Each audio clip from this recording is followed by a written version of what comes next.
Asking blue pill, red pill, corporate press, I've had my fill. I'm just a simple chat, believing in my own will. WEF, I am math able, scheming, this is no drill. Haters masking boosted, but still with no chill. Need to come and take it if you wanna mess with my hill. We've been 3D printing, setting ready for that ghost kill.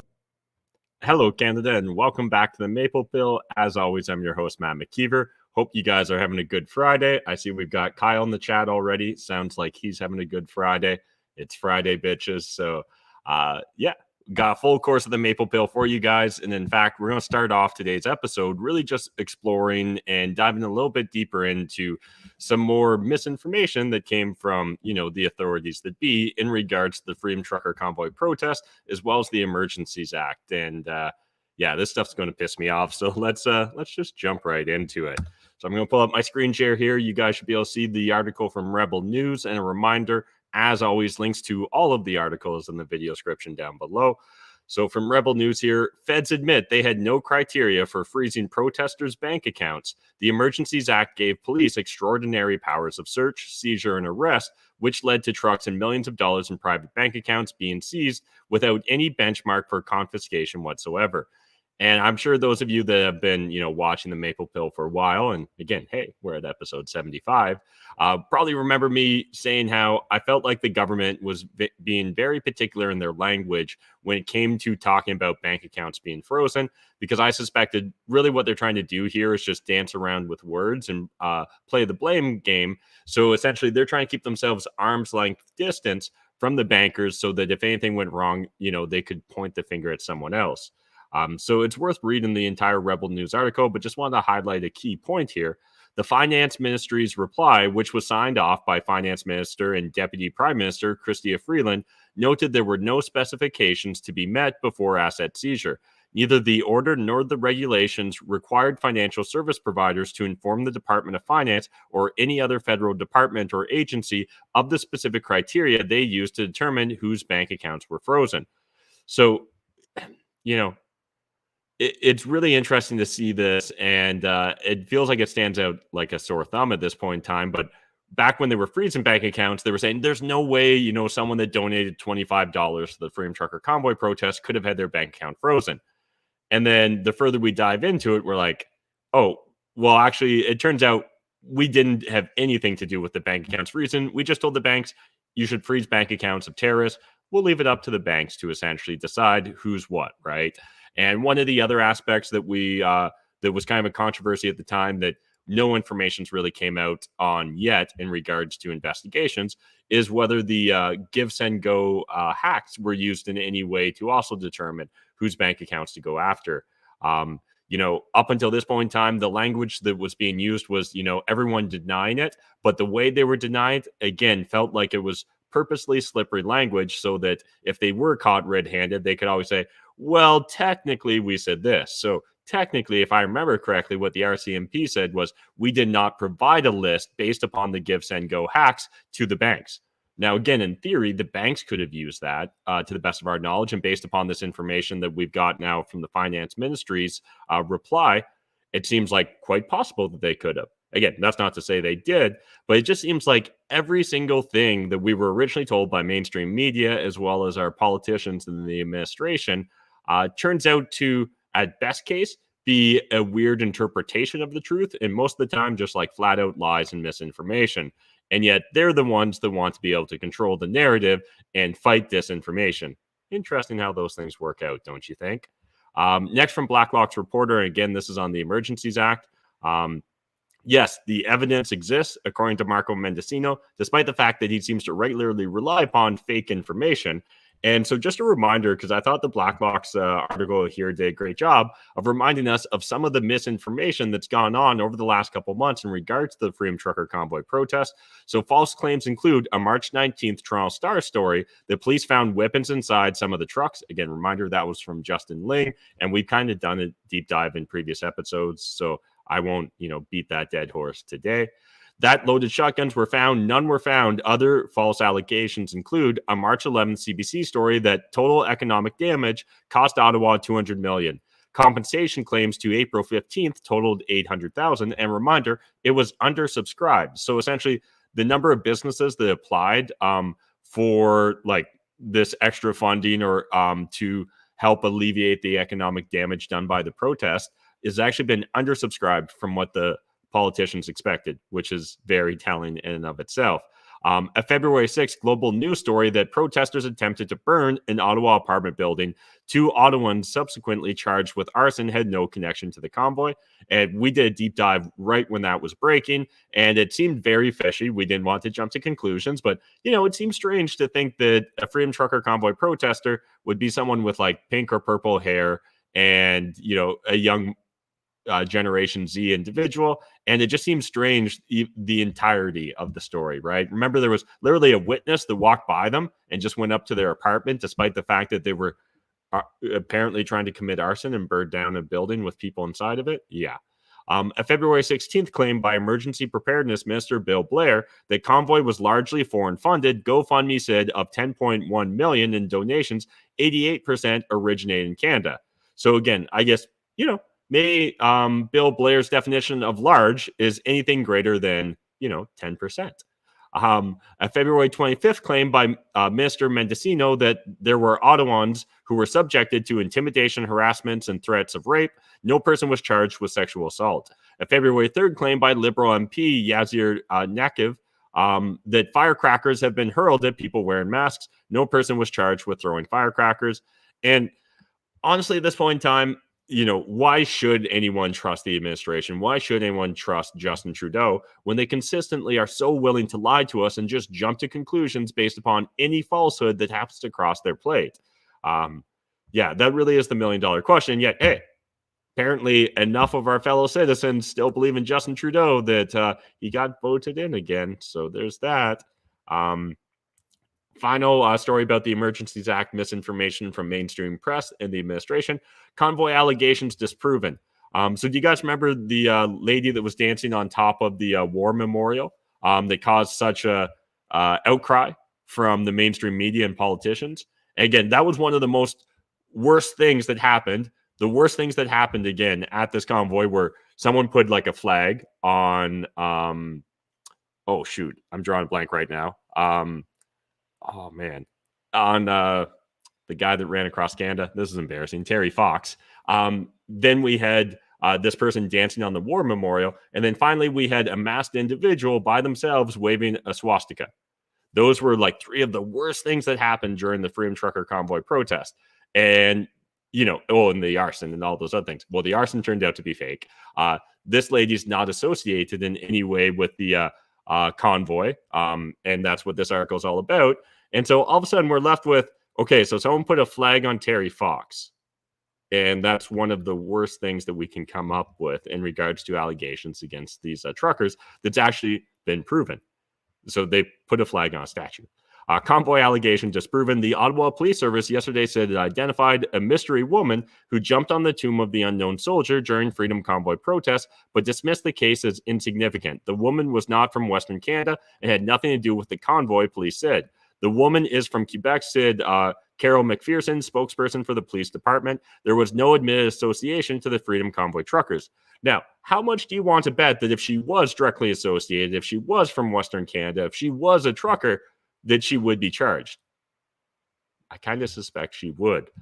So again, it's just fascinating how the government only really wants to enforce laws or rules if it fits within the narrative that they're trying to craft in order to demonize their political opponents. Again, there was a time in my life when I literally thought it was only like tin pot dictators that did it and not, the Canadian government. Now, switching gears, getting into our first blue pill story of the day. This is from Reuters. Canada records second surplus of fiscal 2021-2022 in February as year-to-date deficit continues to shrink. And honestly, when I first read this, and maybe it's just a Friday, my brain's not firing on all cylinders, I was like, wait, what does that mean? Canada records second surplus of fiscal 2021-2022 in February as year-to-date deficit continues to shrink. I was like, are they trying to say that we're paying off the deficit? Because that's factually incorrect. But it sort of clarifies things in the first paragraph. Again, maybe it's just a Friday. and my brain's not fully functioning, but I thought this was phrased very interestingly, to say the least. Canada recorded its second surplus of fiscal 2021-2022 in February, as its budget deficit for the first 11 months of the fiscal year shrunk considerably compared with the year ago period, the finance ministry said on Friday. So really, all they're talking about here, and this feels like a lot to do about nothing really, in my opinion, is saying that, year over year, right? So looking at year-to-date totals for a year ago, and then for this fiscal period, it turns out that we've spent less. Well, yeah, I would hope so, because we were literally doing unprecedented spending over the last 2 years. You would expect at some point in time that unprecedented spending, more spending than Canada had ever experienced. We had gone higher in debt, and our deficit's grown more than at any other time in Canada's history. Yeah, at some point in time, that had to stop. So there's a lot of different ways this article could have been framed. I feel like they chose to pick the rosiest interpretation, and just wanted to kind of share that with you guys, because literally it took me multiple times to read it. Again, maybe it's just the case of the Fridays, but CBC News, 1/4 of Canadians believe online conspiracy theories, expert tells MPs.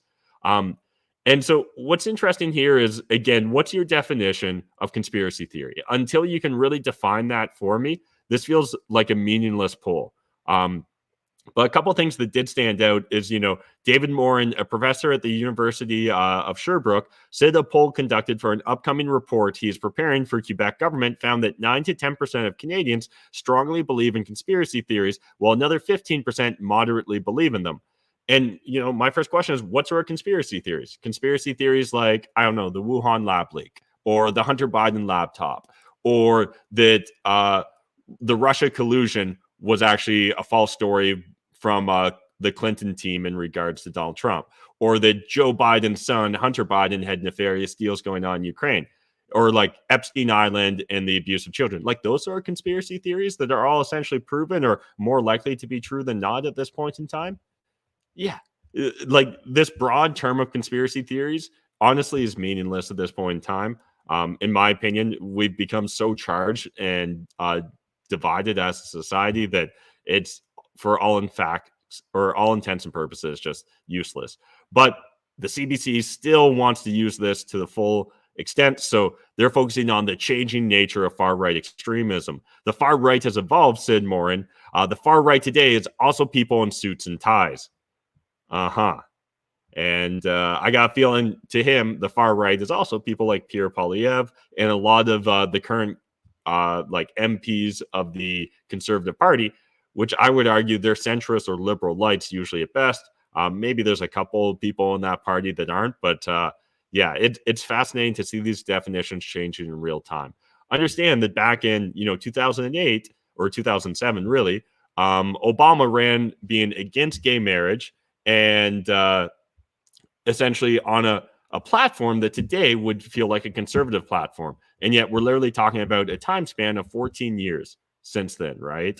It's just fascinating to see how confident, I guess, mainstream media is in just redefining things and telling us that up is down and, black is white. Next, from the Financial Post, time for a tax revolt. It's time for Canadians to tell their government they've had enough with high taxes.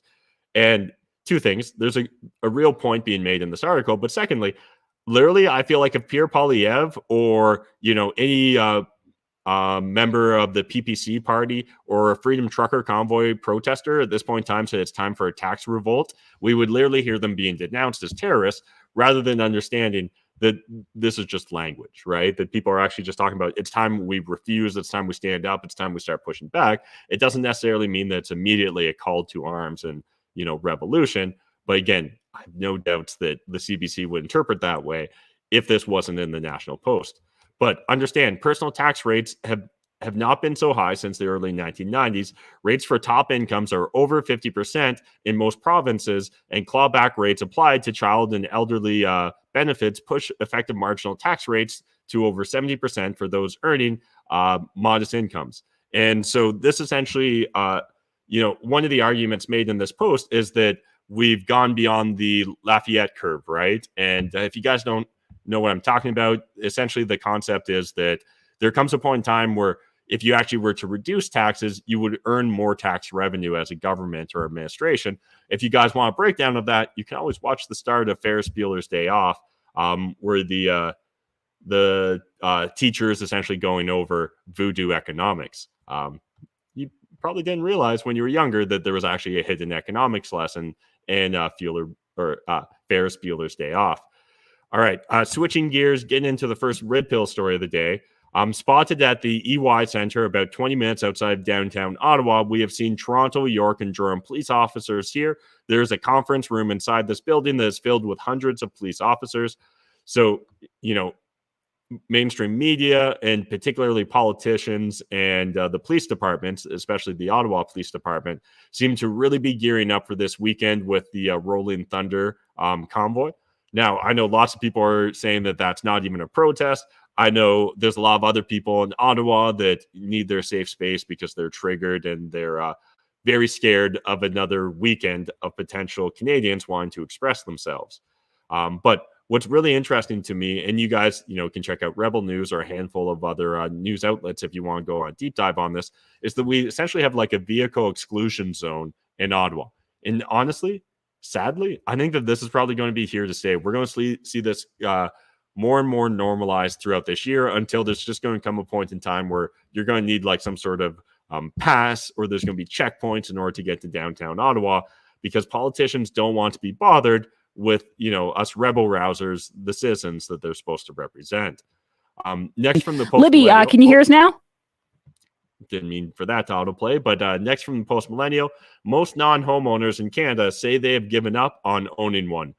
So a recent poll put out by Ipsos on Friday shows that fully 63% of those surveyed have decided that they are never going to attempt to own real estate in Canada. And this feels, like you're playing right into the World Economic Forum's goals, right? You'll own nothing and you'll be happy. I definitely understand that right now it seems like it's a volatile time in Canadian real estate. And I definitely think anyone looking to enter the market should do so, eyes wide open, right? Have a plan B, a plan C, have a couple pivots up your sleeve. Don't just, max yourself out to the fullest extent and then accidentally become a serf to your mortgage provider. Because it appears the mortgage rates will continue to go up. Inflation appears to be here to stay. And, at some point in time, we could be entering either stagflation or real downward pressure if we enter a recession on the real estate market, or just interest rates become too high. So again, don't FOMO into the market, but also don't just give up and accept the fact that, the elites don't want you to own anything. Next from AP News, Moderna to open vaccine factory in Canada, its first abroad. And so again, reminder, I need to remind myself this as well. Moderna, they're that company that essentially had never done anything right up until COVID-19. And then through emergency approvals, were able to launch their first viable, accretive product. Interesting how that plays out. Canadian Prime Minister Justin Trudeau said the factory will be operational as soon as 2024, will employ up to 300 people and able to produce 100 million doses of mRNA vaccines a year. Since the start of the pandemic, Trudeau's government has invested $1.6 billion in some 30 projects related to biomanufacturing vaccines and therapies. This is going to work out very well, I'm sure, for Moderna, insiders, and their shareholders. I'm less certain about this being a net benefit for Canadians, but hey, by 2024, we'll have a factory up and operational that's pumping out 100 million mRNA vaccines. I'm sure they're going to need to find someone to take those vaccines. So hopefully, those that want to continue to get vaccinated for the rest of their lives, there'll be lots of options that are Canadian made. Next from Western Standard, triple jab, 391% more likely to catch COVID. So the vaccine's effectiveness in protecting against infection has fallen to a point where you're more likely to catch a COVID-19 infection than you're likely to be protected by the vaccine. Now, critics of this sort of narrative immediately are going to push back and say, no, that's fake news, that's false. You're going to have less severe symptoms, yada, yada, yada. Honestly, at this point in time, I find it interesting that anyone can trust anyone or anything about what's going on with COVID-19. The effectiveness of the vaccine against infection has fallen to negative 391% amongst triple jabbed people in their 30s, Effectiveness came in between minus 298% and minus 324% among those aged 30 to 59. So yeah, let's immediately start forcing kids to have this. This seems like a no-brainer to me. Now, one thing that is broken out in this study that I think, that I think is worth at least being aware of is they highlight a handful of different reasons why this information may be misleading. So, they kind of cover things like, people's behavior, depending upon their vaccination status, may be different. And that may be true, but again, that feels like a bit of a stretch because honestly, I think most people that aren't getting vaccinated, they believe COVID-19 is either wildly overstated, inflated, fear-mongering, or some people just flat out don't believe it exists. And those that are vaccinated presumably think that they're safe. So you would expect those two, in general, bodies of people to act similarly, or if anything, I believe that those that are vaccinated are more likely to conform to mask mandates and other precautionary measures, which again, you would suspect should actually keep them safer. They also highlight things like, the fact that those that choose to get vaccinated, especially early and triple jabbed, are often those that are at risk as well. Again, if we had a perfect vaccine, this would be a non-issue. With a leaky vaccine, it's a relevant detail to at least be aware of. But honestly, I didn't see a silver bullet here to denounce this. I think that, like a lot of things, the answer is complicated here, but the idea that this should be mandated, forced upon people at this stage, based upon the information we have available to us today, is a wild injustice.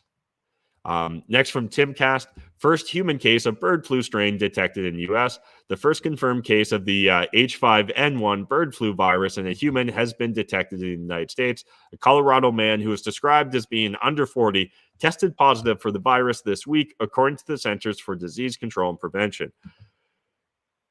What are your guys' take? Do you think this is going to turn into something big? Is this going to be a nothing burger? Honestly, I think around this time last year, I was mainly watching monkey flu, and I was thinking monkey flu was going to be the new COVID-19.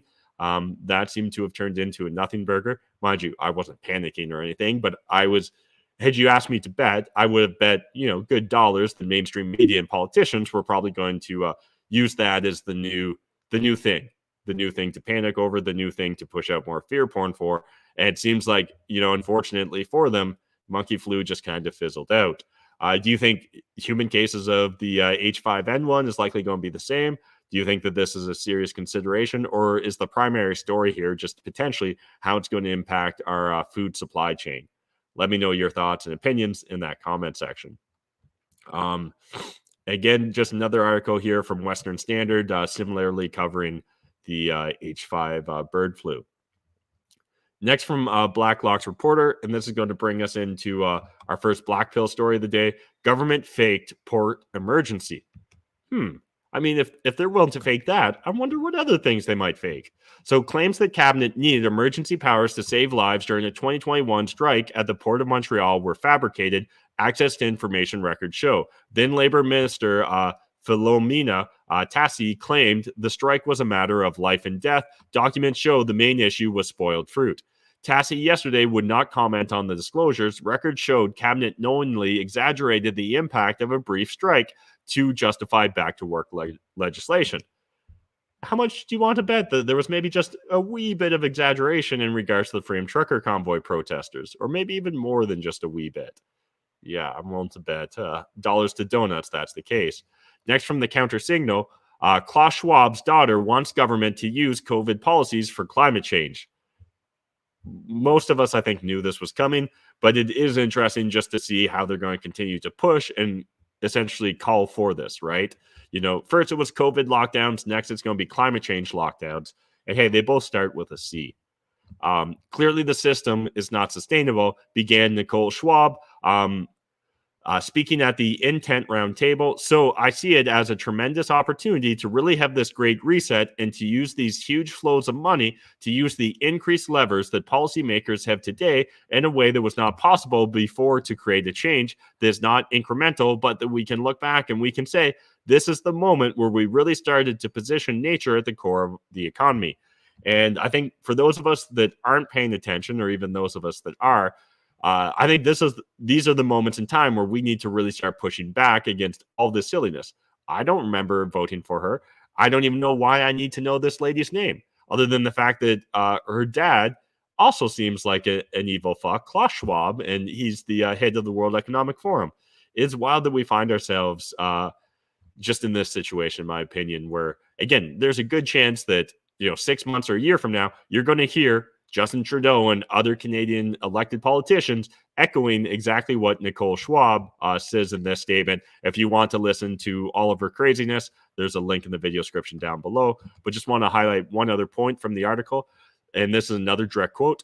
The second component of a Great Reset agenda would ensure that investments advance shared goals such as equality and sustainability, rather than using these funds to fill cracks in the old system. Again, one really important thing here to recognize right off the bat is even the fact that she chose to lead with equality first.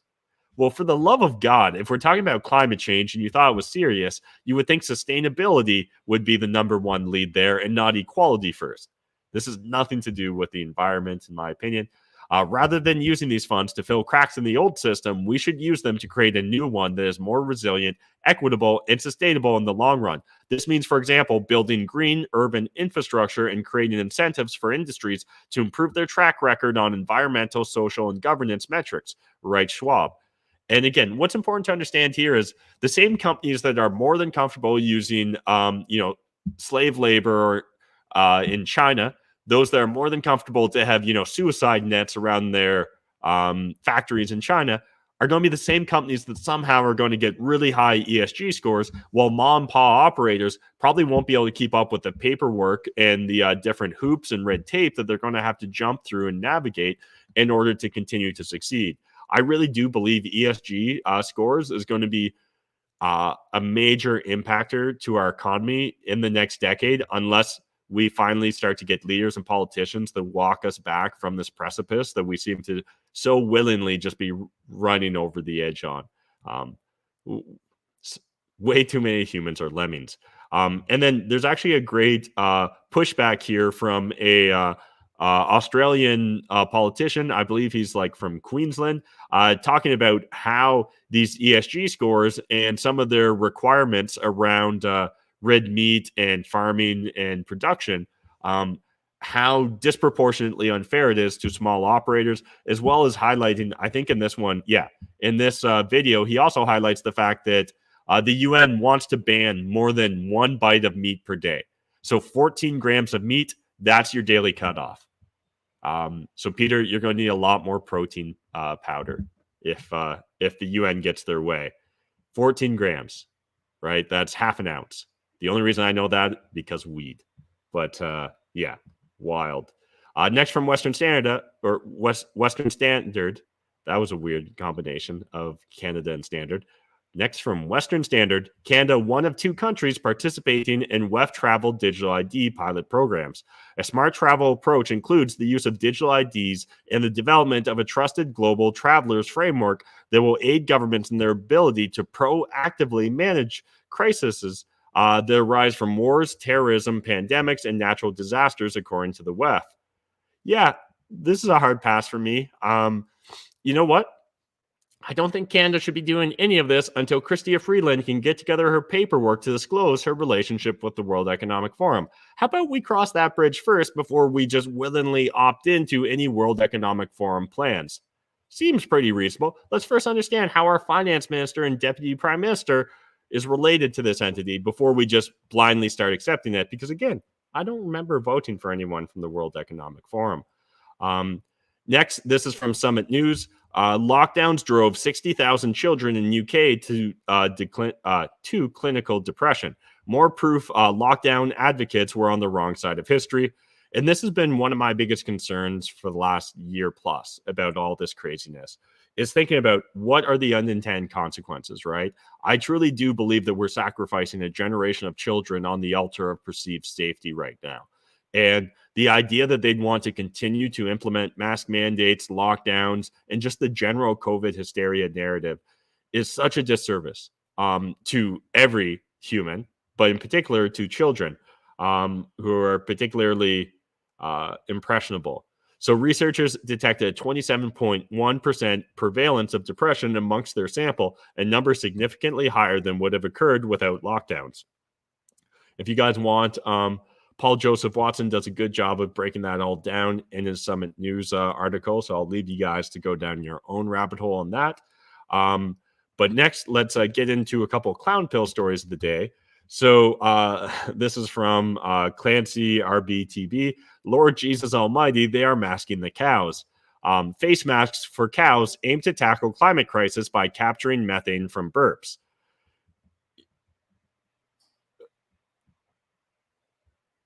This is where we're at as a society. Let's mask the cows now. You know what? If we can mask the cows, but we can have more than 14 grams of meat, maybe we can discuss it. But fascinating that how much, I guess, how interchangeably livestock and humans seem to be these days. Maybe I'm just a little too red-pilled.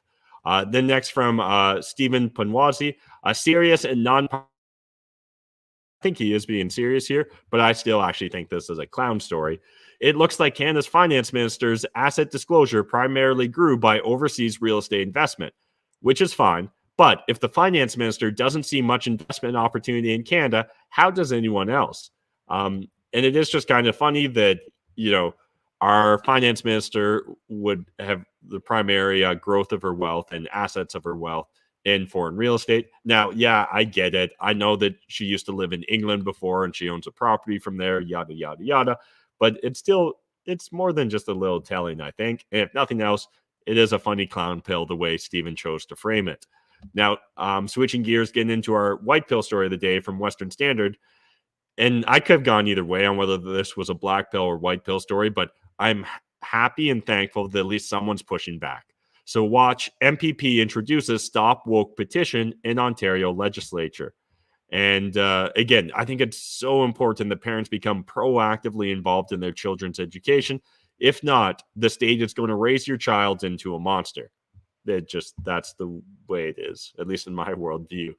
So some of the key points in this item that was petitioned to Queen's Park: stop Bill 67, Racial Equity in the Education System Act 2021, and stop teaching intersectionality theories, including critical race theory, in our publicly funded schools, which contradicts with the principle of equality before the law and with the individual rights of Ontarians pursuant to a liberal democratic society, and stop teaching gender identity theory to students who are minors in our publicly funded schools, and commit to a results-based education curriculum that focuses on equal opportunity, meritocracy, and educational excellence. And honestly, the fact that the idea of meritocracy is controversial these days tells me just how unserious a significant portion of the population is. They are so insulated from feedback loops and having to actually drive for results, whether it's because they work for giant bloated bureaucracies within the government or for public companies or what have you. It's very clear not enough people actually, at the end of the day, eat what they kill, right? That classic saying that you'll hear amongst salespeople, oh, I'm commission based, I eat what I kill. There's a certain level of accountability that exists in that sort of framework where, hey, if I work hard and I get results, I succeed.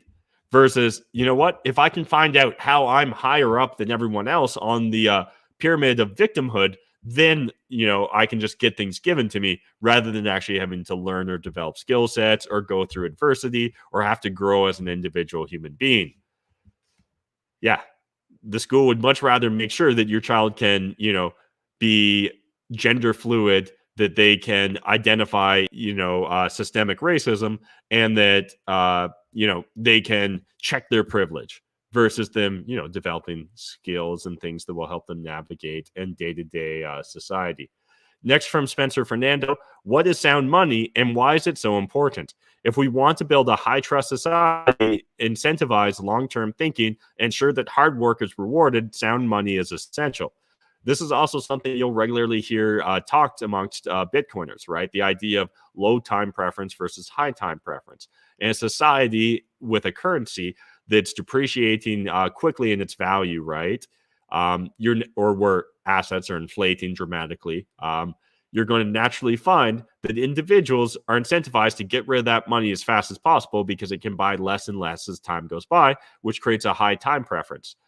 The idea of sound money, now, whether that's money backed by Bitcoin or using Bitcoin, or that's money backed by, real goods such as gold or other commodities, again, that's going to create a more stable currency that's what we call sound money. Anyways, if you guys want to go down that rabbit hole, I encourage you read this article from Spencer Fernando. Next, from the counter signal, Greece drops vaccine passports. When will Canada? Again, it's nice to slowly see more and more companies or countries opening up. I just wish one of those countries was Canada. So that's it for white pill stories of the day. We're done with clown pills, red pills, black pills, all the pills. And now let's move over to a couple memes to end our Friday and go into the weekend. So I thought this one was pretty good. This is Algebra. Fistman, my man, gonna need some more science by 5 p.m. I kind of feel like that's how the government literally treats data these days as, hey, I want to implement a new policy or a new mandate. Can you give me some science so I can justify it? And then finally, Sal the Agorist, a headline from the Babylon Bee. President Zelensky insulted by Biden's offer of only $33 billion in weapons when he gave the Taliban $86 billion. And yeah, you know what? It seems like enemies of the state always get cooler shit than citizens, right? We talked about this in the past, but essentially everything on my Christmas wish list, the Taliban just got for free, whether we're talking helicopters, small arms and munitions, or, night vision goggles and things of that nature. But anyways, that's it for the Maple Pill. Hope you guys enjoyed this episode. If you did, smash that like button, hit subscribe if you're new to the channel. I've seen a few of you guys recently sharing this on social media. I really do appreciate that. So thank you guys. Sharing is caring when it comes to this show and everything I'm doing because, hey, let's be honest, the algorithms are going to do us no favors. They technically owe us nothing. But yeah, until Elon Musk buys YouTube, my chances of virality, very low. But I appreciate you guys making this a two-way conversation, jumping in that chat section. Kyle O'Connor was the first one in the chat. We've also got Benjamin, Kohan, Graham. Kohan is saying the Liberals calling Canadians terrorists is a slap in the face to ordinary Canadians. Absolutely. And it honestly downplays like enemies of the state, right? The fact that the government is so willingly open to defining anyone that disagrees with them as a direct enemy of the state, right? That's what a terrorist is. That's what a domestic terrorist is. And yet they throw that terminology around so fast. P58's in the chat. We've got Step Far. Hey, Matt, going to have to catch the replay. Enjoy the weekend. Appreciate you jumping in and saying what's up.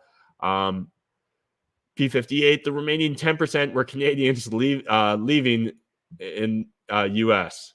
Not sure if you meant like leaving for or, but yeah, it is interesting. 88% were donations from Canadians, right?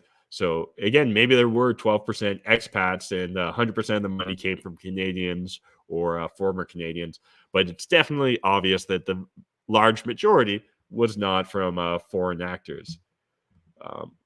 Koana saying, why isn't no one talking about Freeland waving a Nazi Bandera banner at the rally in support for Ukraine? Why isn't her Nazi affiliation being discussed? We've definitely covered it when that story originally broke. Now, I think it is a little bit nuanced, where I don't think it's the smoking gun people want to make it out to be, but the fact that she's not just willing to say, look, someone walked in front of me with a banner. I didn't realize that what it meant at the time, or I didn't, whatever. And again, I think she probably would have realized based upon how often she talked about her deep Ukrainian roots and just her general involvement with Ukraine and pushing and promoting Ukraine and Ukraine positions in Canada. But I think a real argument could be made, like maybe you guys haven't experienced, but I've definitely experienced it, back when we used to host like large in-person events. People are like, can I take a picture with you? And like, you know what? Like there's times someone, you're not realizing what they're wearing as a t-shirt, or like someone could be holding a sign behind you. So I'm willing to give a little bit of the benefit of doubt in regards to that. But she could have easily just cleared this up by denouncing it, right? Be like, look, duh. But yeah, no politician's ever going to give us that sort of satisfaction, because why would they? They believe that we work for them rather than it actually being the other way around. Al says conspiracy theorist is a way to discredit truth seekers.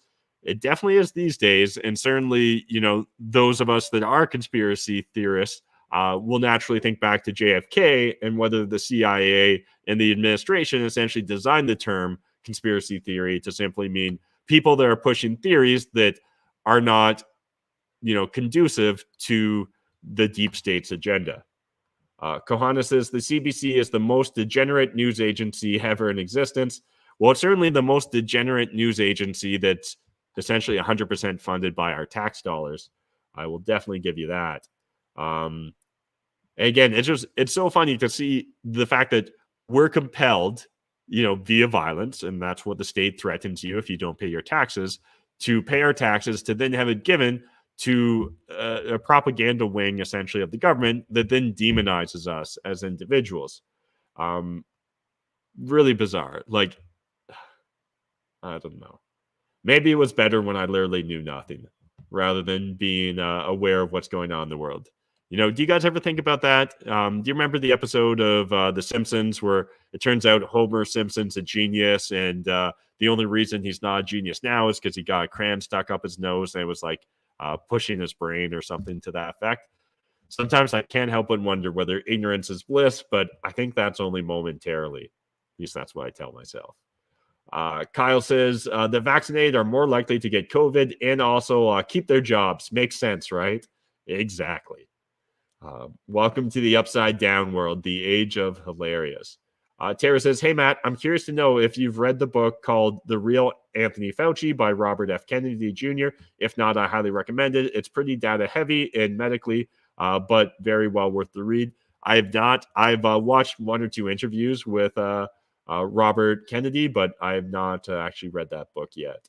So appreciate the recommendation. Honestly, Klaus is like offspring of Hitler and Count Chocula. He's definitely the offspring of some evil shit. He just feels like a caricature, right? From every like evil villain stereotype. My earlobe is more than 14 grams of meat. I can't fact check you on that, Al, but I'll take your word for it. But definitely 14 grams of meat is not significant. I wonder if he'll then give us like a double serving, though, of bugs. Maybe you can get 28 grams of bugs to help supplement the 14 grams of meat. If I almost lost my mind during lockdown, imagine what a child went through. Yeah, I 100% agree. And again, maybe they're more resilient than I realize, but I can't help but feel like an entire generation of children will be stunted or at least negatively impacted based upon policies that didn't have to be chosen. April Simmons, there has been way too many unintended consequences, especially for our youth. 100% agree. Al says, man, the clown pills are getting crazier with each show. Yeah, and maybe I'm just getting better at finding them, or maybe society is just really starting to go off the deep end. Kohana says, I feel like Canadians are too polite for their own to their own detriment, especially city urban types. Woke culture is destroying everything. They see and know this and refuse to do anything about it. Yeah, I agree that I think, Canadians desire to be, unprovocative, to, live and let live, to just go along to get along. All those sort of concepts of being polite, of being reserved, of being respectful is actually being used against Canadians. And it's sad to see a society deteriorating out of good intentions, but just terrible results and implementations of policies that just, honestly, I just don't get it. But anyways, enough of me ranting and raving. It's a Friday. I appreciate you guys hanging out with me on a Friday. I know there's a lot of things competing for your time, energy, and attention. So the fact that you'd spend it with me really does mean a lot. I appreciate you guys. And just a reminder, you're not crazy. You're not alone. That's just what the deep state wants you to think. In fact, there's a lot more of us out there that we do seek truth. We do want to live in a rational and logical world, and we want to use that as the framework to interpret reality rather than trying to force reality into our preconceived notions through gender politics and identity politics and all the other craziness that appears to be the woke social justice warrior agenda. But anyways, appreciate you guys. I'll let you get into your weekend. We'll be back Monday, same time, same place with episode 76 of the Maple Pill. And you know what? I kind of feel like listening to the mailbag song just to lead us into the weekend. So let's do it. Welcome to the Mailbag Monday show with your host, Matt McKeever. Let's open some mails, leave some smoke trails. Mailbag Monday. Send Matt a pack and it's gonna be a fun day. Mailbag Monday. Send Matt a pack, live stream every Monday. Mailbag Monday. Send Matt a pack and it's gonna be a fun day. Mailbag Monday. Send Matt a pack, live stream every Monday. Welcome to the live stream. This is Dan the Lost Boy with Project LB52 and Space Monkey Fight Club. Get your avatar and custom